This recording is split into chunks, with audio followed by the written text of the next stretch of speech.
Once branded a terrorist group, now the government welcomes back the Oromo Liberation Front to Ethiopia. Is the country on track to genuine democracy and reconciliation? What does it mean for the volatile region? This is Inside Story.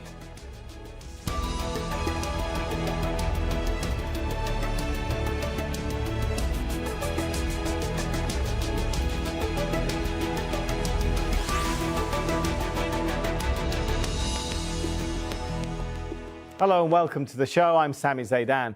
It was an organization once banned in Ethiopia. Now it's likely to become involved in mainstream politics. Tens of thousands of people attended a ceremony in Addis Ababa to welcome the Oromo Liberation Front, while other celebrations took place across the Oromo region.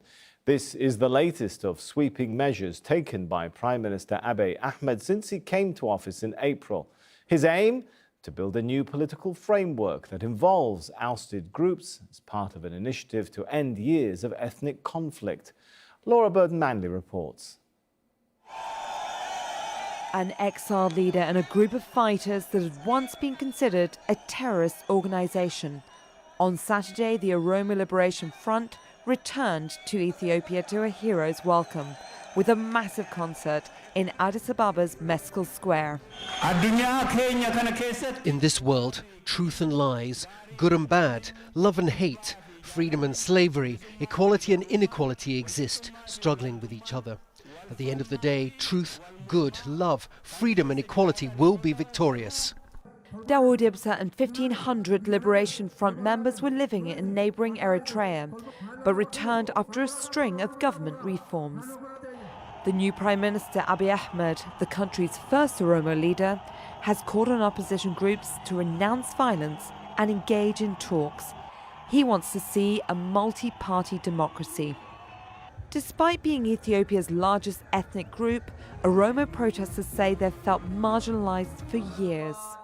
We are support the OLF because of OLFers are the struggle for the equity, for our culture, for our identity, for equity for all Ethiopian people and nationality. A week ago, another opposition group, Jinbot 7, returned after more than 10 years in exile. Prime Minister Abiy Ahmed needs to give a real freedom to Ethiopian people, and I know he'll bring change. As once banned fighters return from Eritrea, there's also a new reconciliation process happening between the countries. They've been locked in conflict since 1998 in a dispute over their shared border. That led to a costly 2-year war, which killed nearly 100,000 people. Now Ahmed is pursuing economic opportunities with Eritrea in the hope of attracting development and jobs. But not everyone is celebrating the change in the political landscape. There's been fighting on the streets of the Ethiopian capital after the Liberation Front displayed its flag. In order to pursue the development in one of the world's fastest growing economies, Prime Minister Ahmed will focus on healing old wounds of ethnic division. For Inside Story, Laura Burden-Manley, Al Jazeera.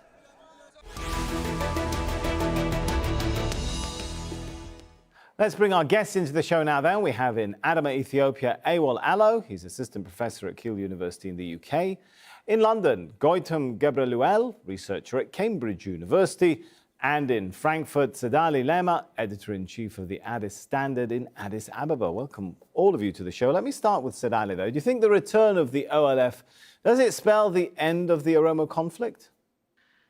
That depends on how the OLF and the government will position themselves in the negotiations to be followed from now onwards. The OLF has made it clear recently that they are ready to renounce their armed struggle, which has been ongoing for the last 50 plus years since the party was established, and they would be getting into a peaceful political struggle on the ground. And the chairman, Dawood Ibsa, yesterday made it clear that they will be willing to support the reform program that is being undertaken by the ruling party currently in realizing a peaceful transition from now onwards. But it all depends on what are the negotiations the party is going to be having with the sitting government and how is the sitting government going to position itself into accommodating the party's activity from now onwards. But all in all, I think it is heralding in the end of the armed struggle, to be on the optimistic side. All right, Goitom, then, if it's no longer an armed group, what does it become? Simply a political party that participates, one assumes, in parliamentary elections? We don't know yet. In many ways, that's going to be the case, but it might also form coalitions with other Oromo factions. It might form coalitions with other ethnic liberation movements around the country. So what the future entails in terms of coalition politics and in terms of organizational politics is not clear in my view. But there seems to be But it said, Goitom, it wants to join the political process. My question is, how much of a real, genuine, free, democratic political process is there for the OLF or anyone else to join right now? Most, if not all, the seats in the parliament are held by the ruling party and its allies, right? Yeah, so this is a transitional phase, at least until the next election in 2020. So I don't think anyone would expect any changes in that regard until then. But even if you had, the possibility for elections sooner than that, I don't think the opposition parties would do very well. They need time to organize, they need time to mobilize their support base, they need time to raise funds and so forth. So I think both the EPRDF and the opposition groups see this as a transitional phase, and that's how it should be seen.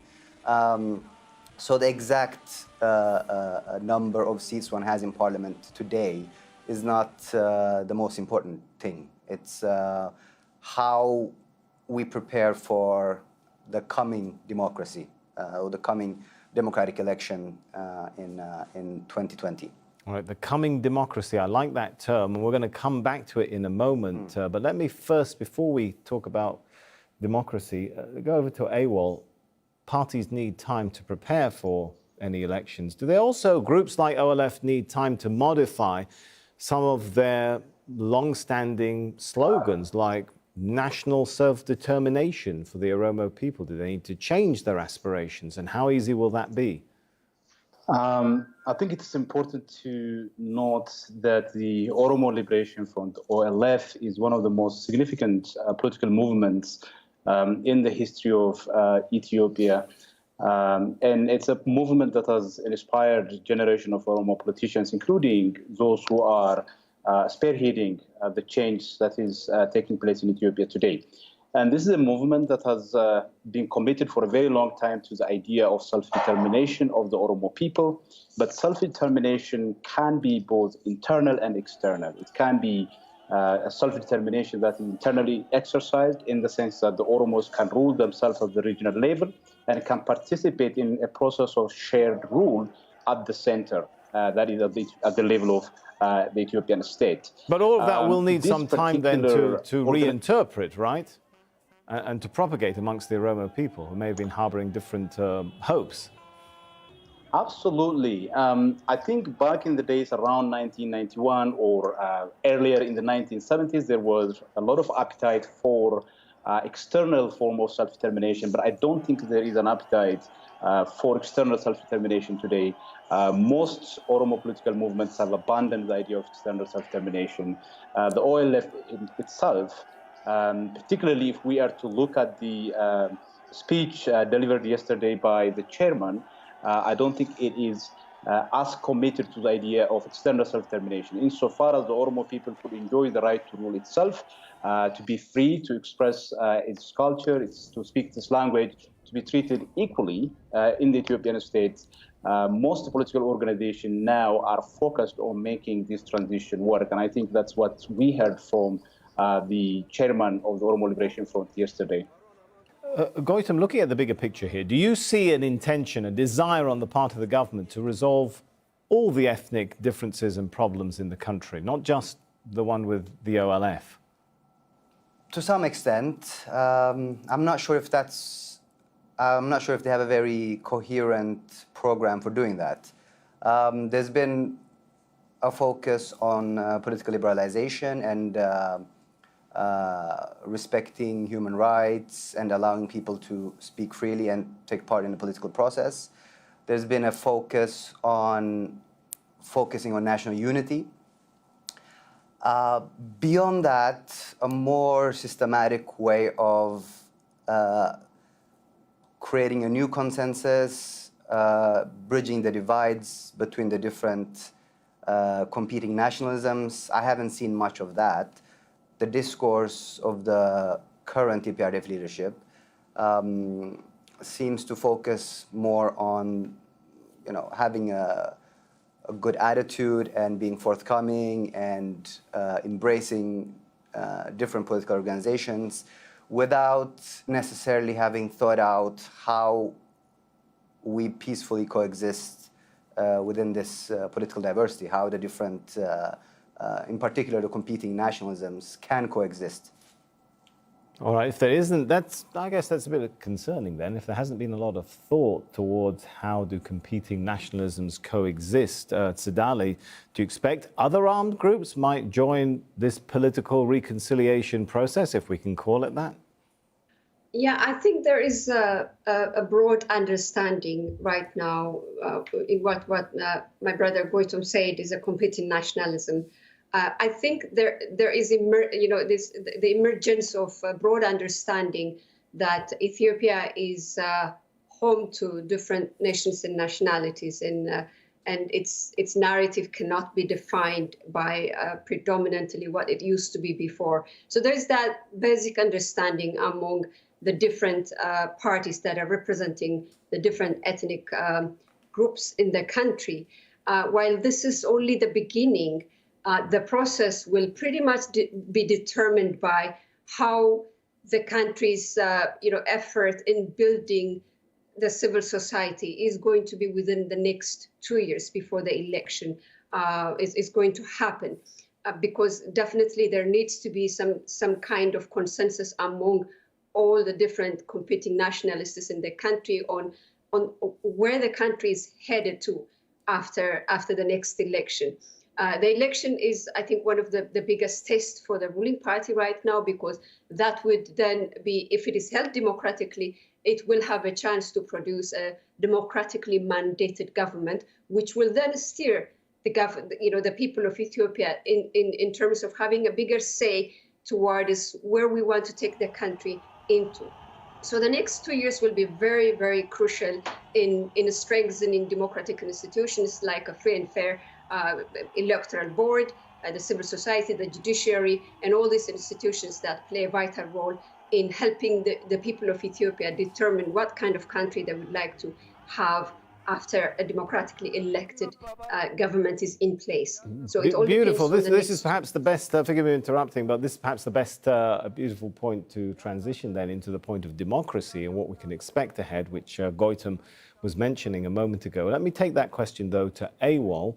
And do you see the country is now on the road to a genuine democratic process? Do you expect elections in 2020 to be free and fair and to produce a new democratic, truly democratic order? Since the ruling party made the decision back in January 2018 to widen the political process and also try and foster national consensus among the various forces within the country, the government has taken some concrete steps. The current prime minister was appointed in early April this year. Over the course of the last 6 months, he have done some remarkable work in terms of opening up the political process, inviting a number of different political movements, political parties that were forced to live in exile for the last 27 years. There has been highly encouraging changes within the country. I am back in the country after about 8 or 7 years. What I have seen is incredible in terms of political openness. To the point that the government is so tolerant that there is some, I think, concern among the population that there is a breakdown of law and order. So if what we see on the ground and what we saw over the course of the last 6 years were any indication to go by, I think Ethiopia would have a fairly democratic, competitive and fair election But a year and a half. I guess my question time. is, we've seen in other places in Africa, countries sometimes, governments sometimes open up, become a little more inclusive, without going all the way to becoming truly, true democracies, genuine democracies. Let me take the question back to Sadali then. Do you think, I guess the key question is, a true democracy would mean a change in power. Do you think the dominant class is ready to relinquish some power right now in Ethiopia?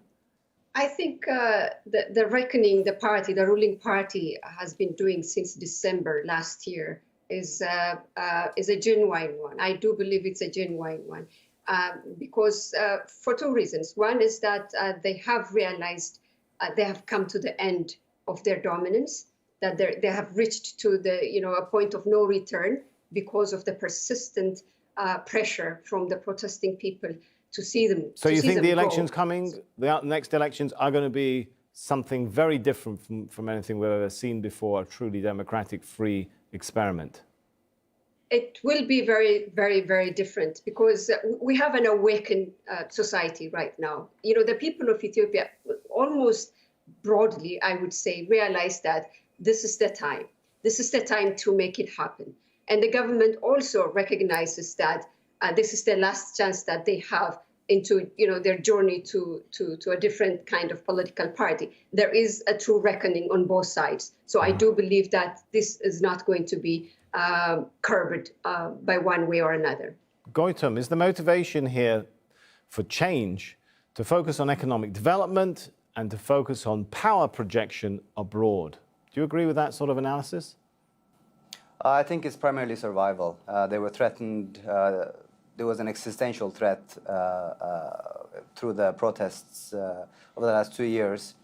And the EPRDF would not have been able to survive without some sort of reform. So this wasn't motivated by economic concerns or foreign policy concerns or anything like that. This was either reform or perish. And I think that was the primary concern.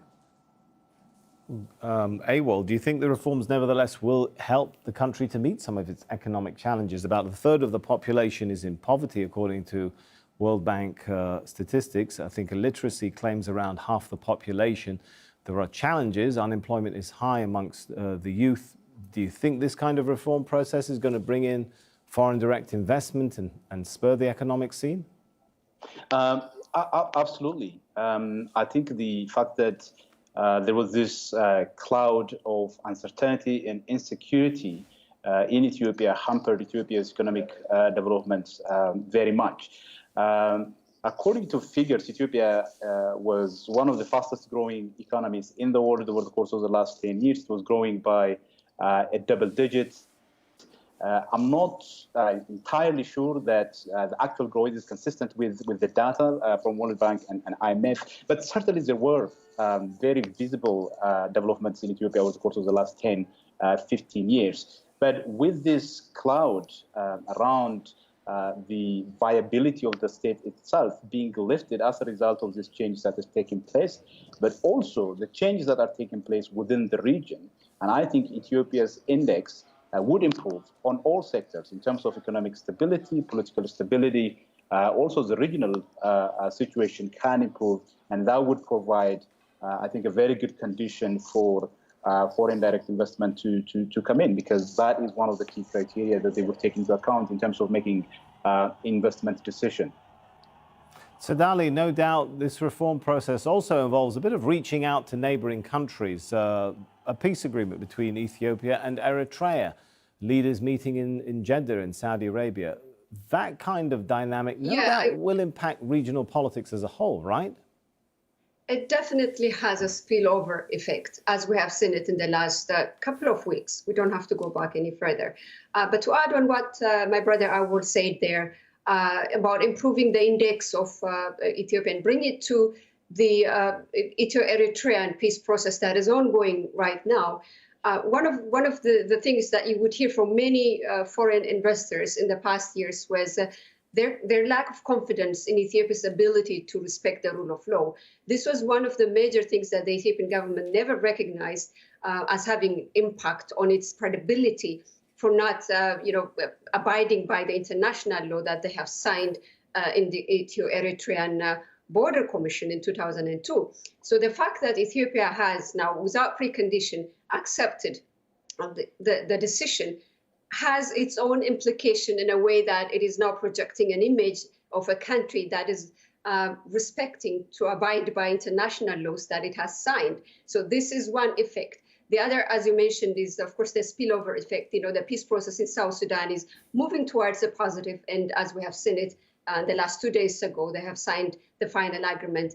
And also in bringing peace between between Djibouti and Eritrea to this end, and to some extent also Somalia and Djibouti. Well, I would hope that this would have its own impact in and of itself. So this is a very big achievement, I would say, of the Prime Minister Abiy Ahmed's government so far in terms of stabilizing the Horn of Africa, which is rather a very, constantly, perpetually fragile region, if we talk about it. That's fascinating, because you've mentioned some changing political dynamics there involving a whole bunch of countries, not just Ethiopia, Djibouti, Eritrea.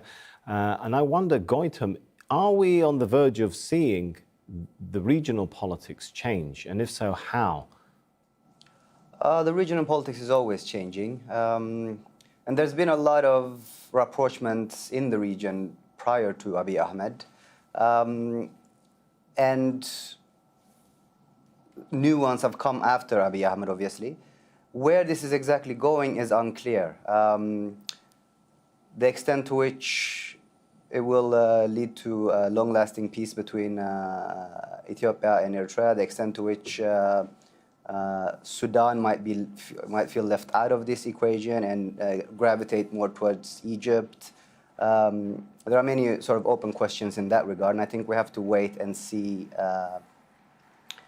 just exactly where the region is going in terms of peace and stability. But I think definitely we have come one step closer to a peaceful regional order in the Horn of Africa, thanks to Abiy Ahmed's prime ministership. But also, we also have to consider, the role of external Middle Eastern actors in this region, and also, the Somaliland-Somalia problem. And there are loads of variables and factors that are sort of outside of Abiy Ahmed's control and influence. So there are limitations to the sort of conclusions we can draw from the things that have been happening in the last few months. All right, Goitom you did mention, though, there, Goitom, that some of these dynamics preceded Abiy Ahmed becoming the prime minister. Let me take this question to Awal in Adama, Ethiopia. How much of the changes going on, whether we're talking regional or the domestic changes going on within Ethiopia, are a result of the prime minister's personal vision and initiatives? And how much backing does he have? He's an Oromo. How much backing does he have from the establishment, from the Tigray people, and so on? I think a significant part of the change that have been taking place in Ethiopia are due to the courage of the current leadership. The decision to change itself, I think, belongs to the EPRDF as a whole, mainly because the EPRDF could not have survived as a government had it not made that decision to change. But there were a lot of confrontations, a lot of battles within the ruling coalition itself in terms of how to move the country forward. As a result of that confrontation with the public, within the party, Abiy Ahmed and his team emerged as a leader. Once he was confirmed as a prime minister by the Ethiopian parliament, he took the decision to bring about a robust kind of change within the country.